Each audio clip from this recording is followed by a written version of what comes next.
And a fine, how do you do? I got a bunch of books here to show you.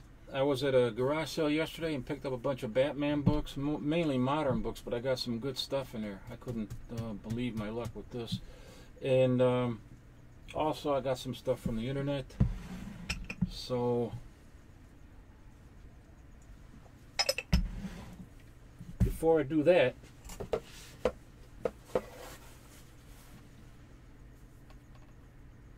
I gotta get you the milk of the day.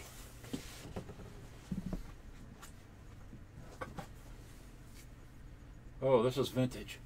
Not the milk, the bottle. Look at that. Sanho. For crying out loud. Where is that thing?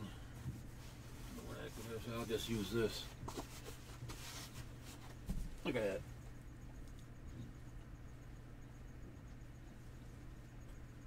San Jose, Illinois. I never even heard of it.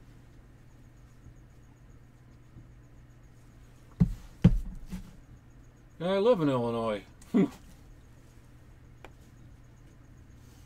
Some nice pyrographics. They came to visit, not to stay. Return our bottles every day. This is from, like, I think 60, 61 or 1959.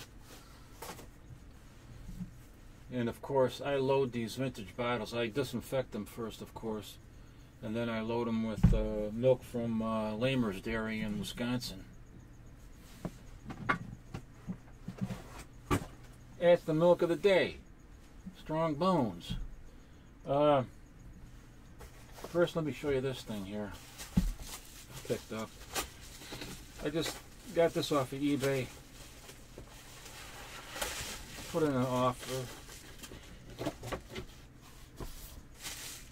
And I was surprised he accepted it. I mean, what did I pay for this? I can't even remember. Let me check this out. Let me get off these gloves. They're not even cotton, which I use when I handle Golden Age books.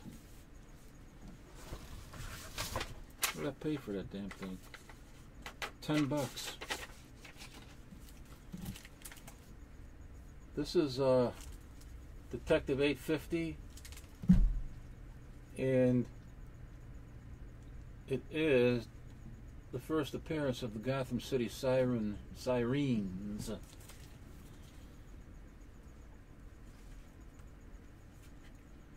Pretty nice shape too. So I think that this book might be going up in price. So if you don't have this book yet, you know, if you like Batman, pick this up before it gets too outrageously high because of you know, speculation and stuff like that.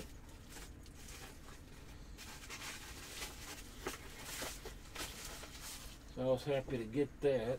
I didn't, you know, I think he had it listed for 20. I just offered him half, free shipping, and he accepted it. Next, something for the Halloween season here.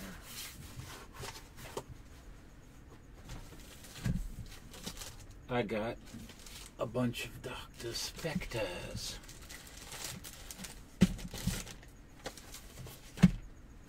Now, let's see what we got here. I love this stuff. A lot of these covers are by, I think most of these covers, if not all of them, are by Jesse Santos. He was a Philippine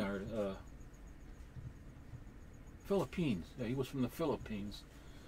And I think he came here to the United States, I think around 1969, and was, I think, almost immediately working for Gold Key. But anyway, all these stories in here are by Donald Glut, who did, as I mentioned this before in other videos, he did the novelization for The Empire Strikes Back, and he also did most of these stories. I think all the stories in here in this set.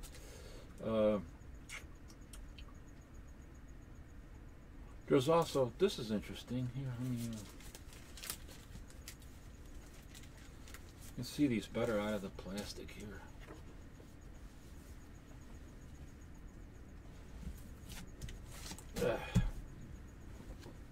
This is number 24 from 1977.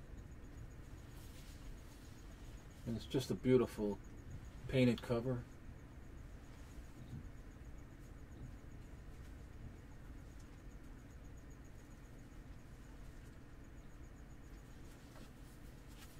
There's the back.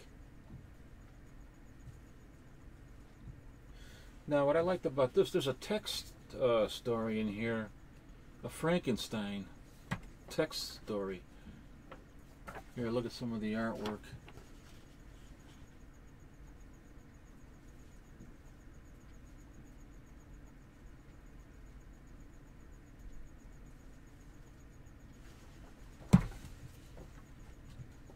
Never see this. On the last page, I think.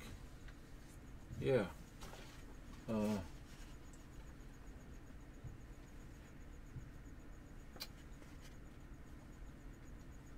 Frankenstein monster.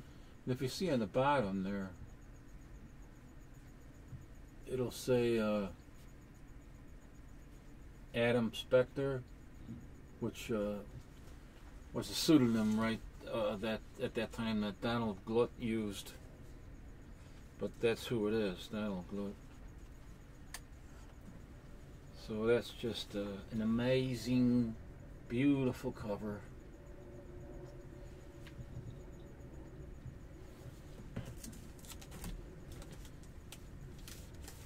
Let's see, what else do we got here? This is number, the Occult Files of Dr. Spektor, number 21. Again, let me take it out of here.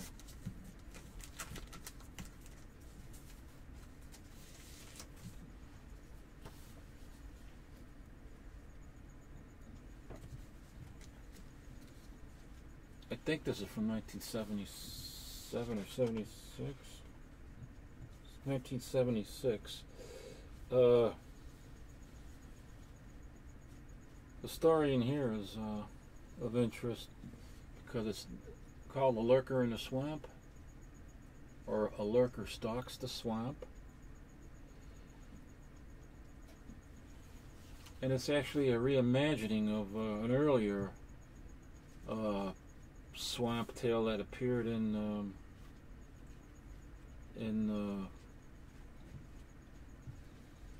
Mystery Digest from that was also produced by Gold Key.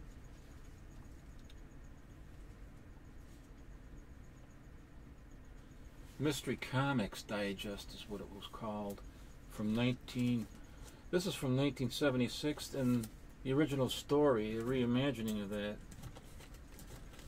This is a reimagining of that original story, and that was in 1972. Right at the height of all the, Swamp Thing and the Man Thing. So this is just a great looking cover on there, I like that. Which one is this now? This is number 19. Get a tape off of here.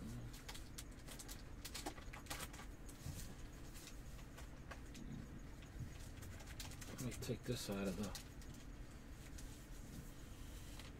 bag. This is a nice cover. Look at that. Centuries-old monster rises from the grotto. Loch of the Leviathan, or Loch.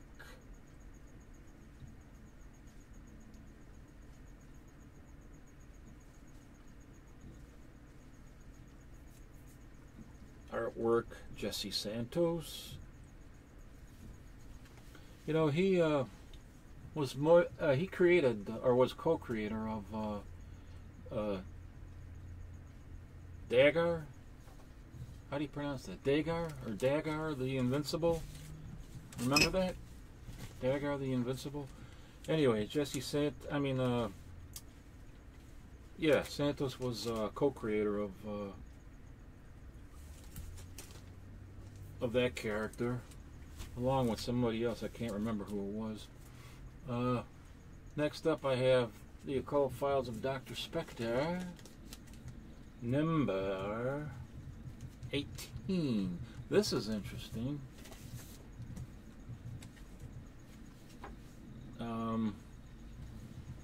This is just a beautiful cover.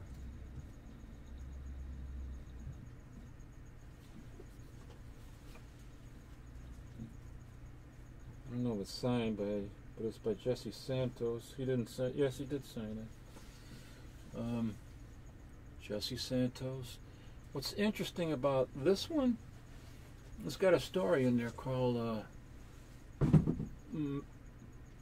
Master the Macabre. Master the Mask Macabre. Mask Macabre. See that? What's interesting about this, because it takes place in Rutland, Vermont, and right around the time that they have the annual Halloween parade in Rutland. And for those of you that don't know what that is, it started in 1960, and it's still going today. And it has a strong emphasis on comic books and comic book characters, especially superhero characters.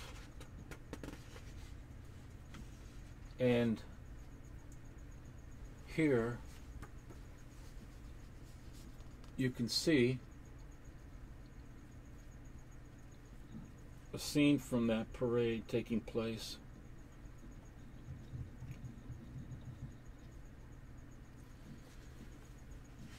Every year, I've never been able to go, but I would like to go. It had a very, very strong emphasis on comic books and superheroes, the Halloween parade. And speaking of the Rutland Halloween parade, the story in here centers around that. But there's a lot of comics out there. I can't remember them all, but there's a lot of comics out there that are themed around Rutland, Vermont at the time that they have the Halloween parade. Defenders 100, Animal Man number 50. Those have stories in them that are themed around the Rutland Halloween parade. And oh, you know what? Back in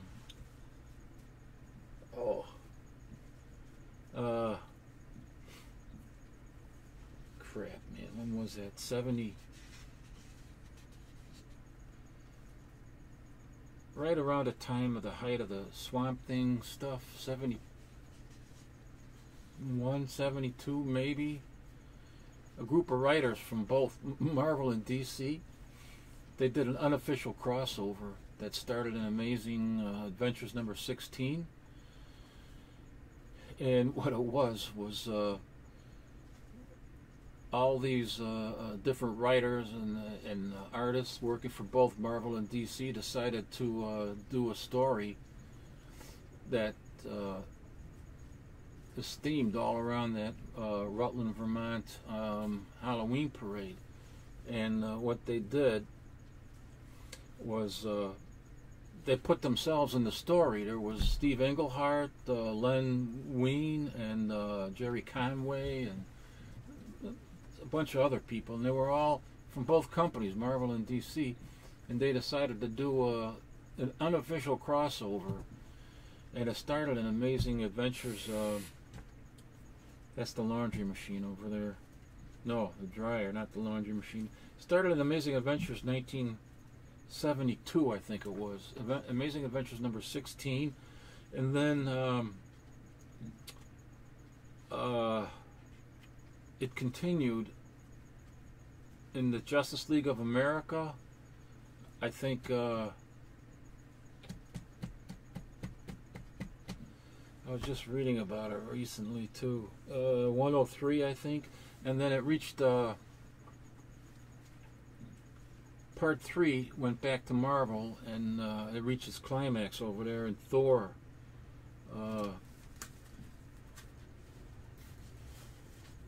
Thor.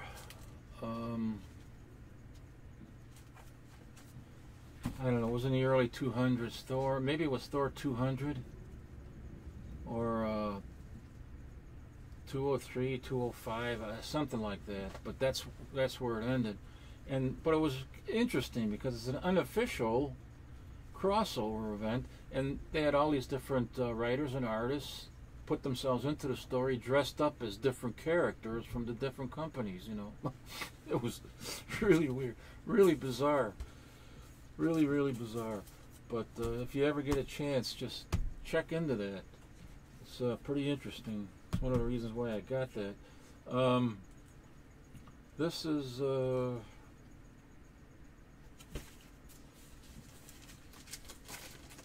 let's see this. This is, what number is this now? Number 4? Number 4 from 1973. That's just a great looking cover. Just a beautiful looking cover. And the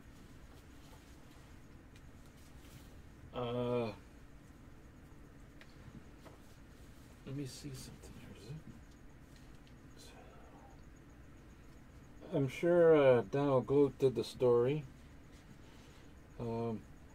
Interior art is definitely Jesse Santos, but the cover is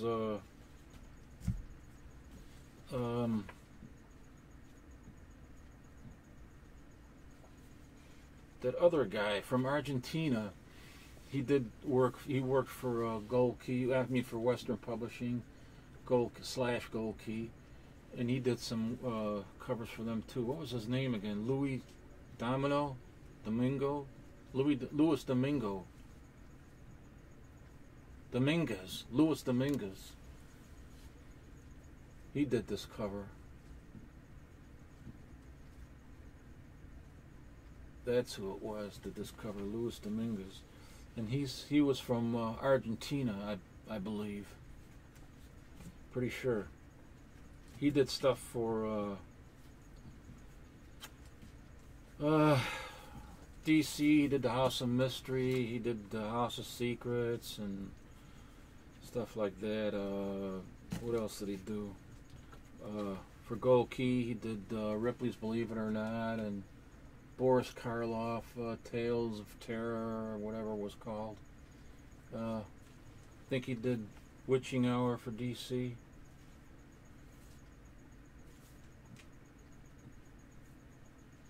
Just a great looking cover. I like this cover.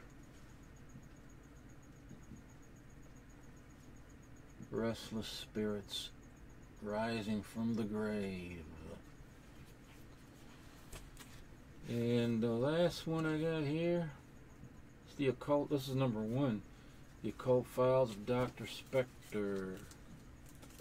This is the first appearance of Dr. Spektor. Let's see if this is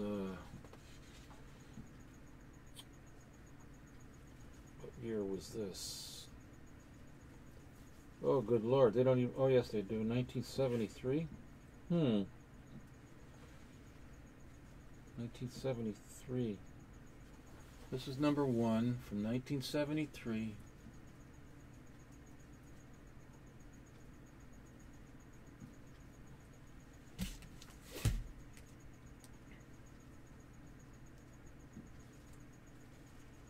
Donald Glut.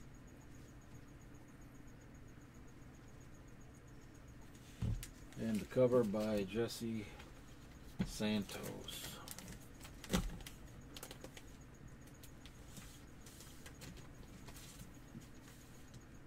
All painted covers, by the way. They're all painted. Very, very nice.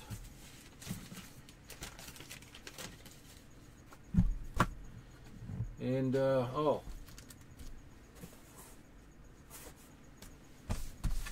let me show you this Batman stuff. What I got. I don't know if I have enough time. I'll probably have to do that in another video. Damn it! I'll have to do that in another video. I wanted to show you some more of the. I'm trying to get rid of these boxes. The dime store, mom and pop dime store. Dime store toys. Let's see here. Whoa. Get rid of this one. There's a box. This. Some more stuff. I don't know what's in here. Huh? I'm assuming that, oh, this says dime store.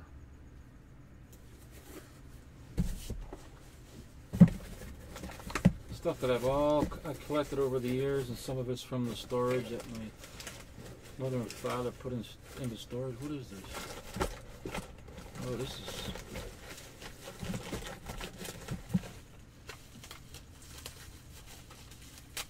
Oh, okay. I have no idea where this came from, believe it or not.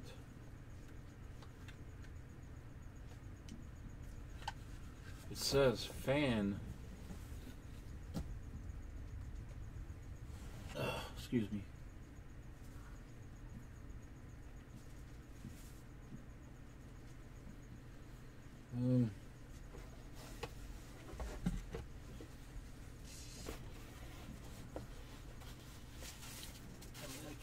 That other board would I like to use, but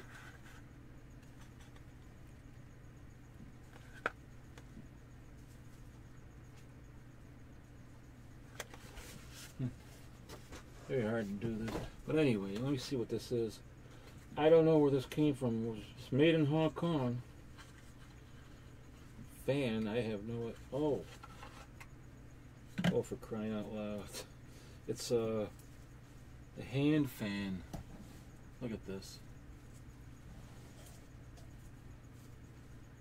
The hell did this come from?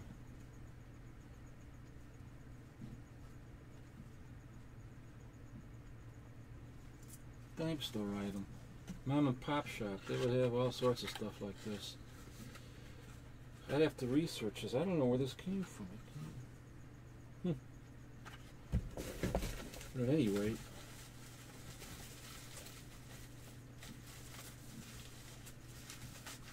this could have been bought at Hoffing's department store. Hoffing's department store on Roscoe Street in Chicago. That's where I think it came from now that I'm thinking about it, but I don't know for sure. This is... I have no idea. Got to go through all the boxes.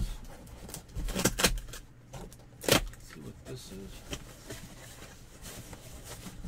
That's been packed pretty nice. Oh,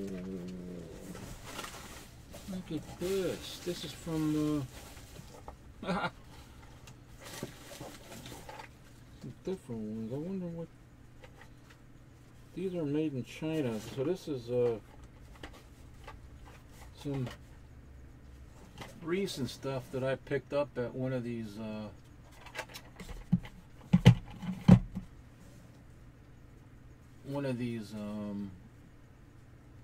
indoor Wolf's Flea Market. The one he has one that's outdoors, and there's a one that he has sometimes in Palatine that's indoors. This is where I picked these up, but that was a long time ago now. Wow. I picked these up because I have the original ones that I used for my model railroad when I was a kid. When I saw these, I immediately thought of the original ones that I had, and I had to go look for them, but these were pretty inexpensive, so I picked these up. a little hut. And it's exactly what you see there, you know. Let me pull it out.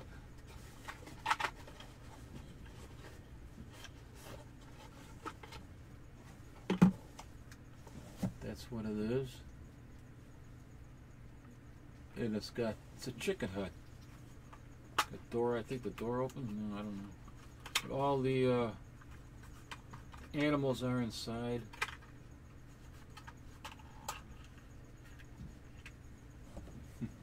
You opened it up, well, the animals are in there, the ducks and the cows, and I think there's a fence in there.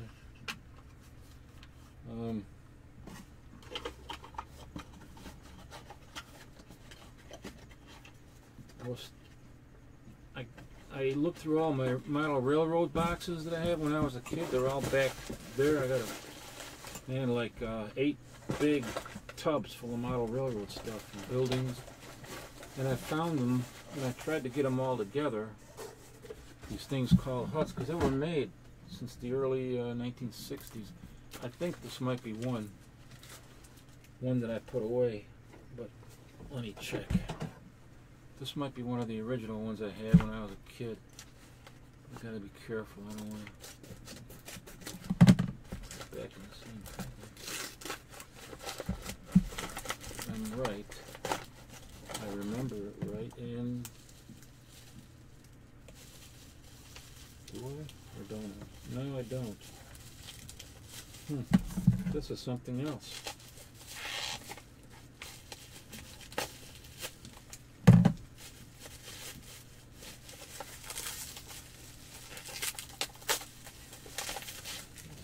Oh my goodness! Now I remember this. I got this off of Amazon a while ago. Because what I'm going to do with this, it has a squirrel and a little porcupine. Or no, it's not a porcupine, it's a hedgehog. Here.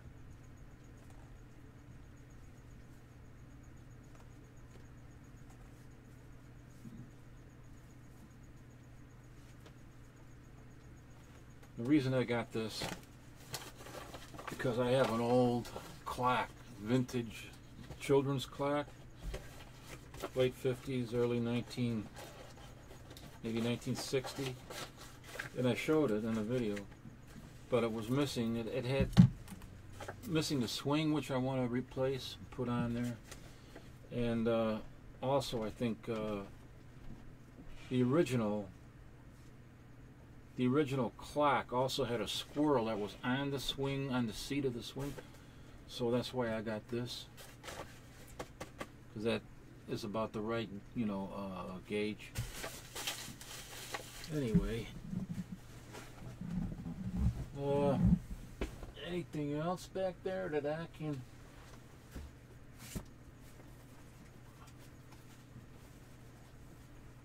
Probably not. No, I think that'll about do it. That'll do it for now. Because I don't want to keep these videos going too long. But yeah, so that is it. I want to thank everybody for tuning in and watching. And as you can see, I'm getting ready for the fall season. Even though this coming week by Tuesday, Wednesday, I think it's supposed to hit like 85. I can't stand the heat, man. I want to move to a state which is more neutral. Oh well, what are you gonna do, man? You get older and you can't stand the heat, and then you don't want the cold, you don't want this, and then this doesn't taste right, and that doesn't taste right. The beer isn't good anymore, ain't what it used to be. Just kidding. I love everything. Alright.